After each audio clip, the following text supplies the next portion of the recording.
Sam Raimi's classic Evil Dead horror trilogy is similar to his Spider-Man series. The films are evolving installments that brilliantly build on the foundations of the previous, bringing in F-bombs in constructing a slapbox movie escapism.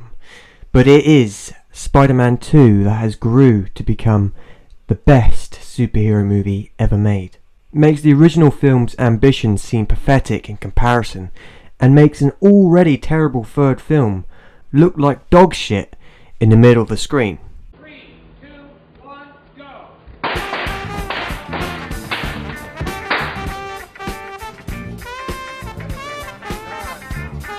That's all.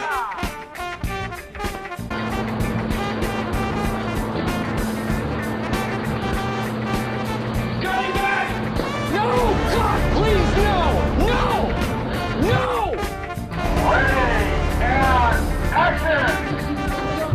Please, no! No! No! No!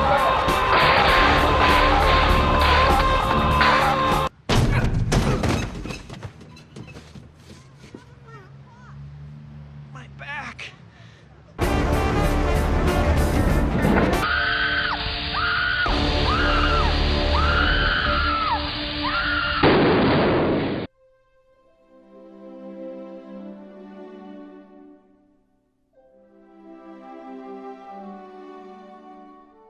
Sam Raimi learned from his horror trilogy with one of the most memorable sequels in a trilogy that surpasses the original in Evil Dead 2. And Raimi went to do the same thing with Spider-Man 2. And he fucking did it!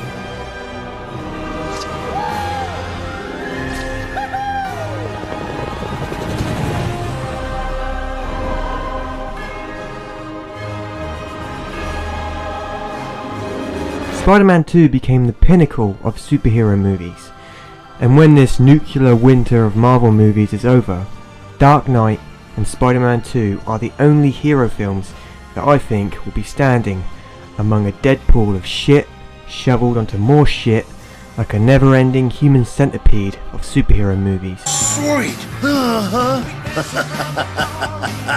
How do you build on what has come before?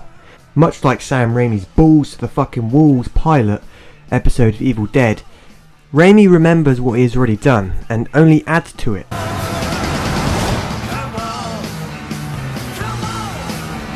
And not depending on it. This gives Spider-Man 2 much needed depth and levity about a kid or a 30-year-old looking Tobey Maguire battling the fundamentals of a hero's existential crisis. Raimi literally put the weight of the world on Peter's shoulders in the opening minutes, giving him 30 minutes in movie time, which is like 5 minutes to both deliver a pizza and save the fucking day. Raimi was like, Gotcha, bitch! just like he did with Bruce Campbell in the Evil Dead series.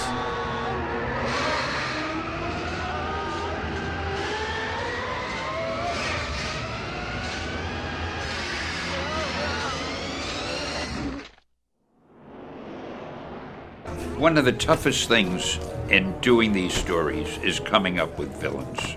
You know, the hero is easy. Once you've created the hero, you've got him, and you use him in every story, and you know him. But you've got to come up with a new villain in almost every issue. Raimi gives the Nemesis a dimension most superhero films neglect these days. Dr. Octopus is just a humble scientist in the beginning, and he begins to transform into the villain who just wants wealth and power. He goes insane from his alter ego and tries to rebuild his failed experiment on a much larger scale. The crux of the problems Peter has to deal with. This whiny bitch, starting Armageddon. Loss of powers, his Dickovich. Thanks, Mr. Dickovich. Hi, Pete.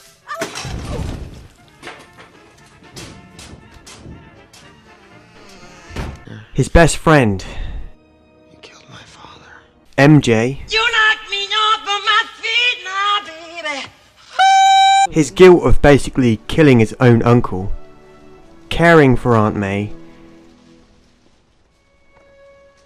and his own life that seems to be going nowhere, no matter how much Betty gives him that glimmer of hope. What am I supposed to do? Covers the advance I gave you a couple weeks ago. Oh, right. Sorry. Hey, chin up, okay? Spider-Man 2 is much more than just the standard for comic book movies. It is the Citizen Kane of comic book movies.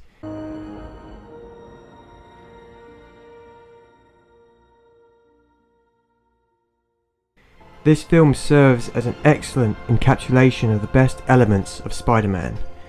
Raimi knew fundamentally the elements of Peter and Spidey that drove him to make the first film. And in a kind of first for the ages, he directs another sequel that goes beyond just the original film. Again, Sam, keep your head to the side in the beginning. You know, Wait a minute. okay. Okay, go ahead.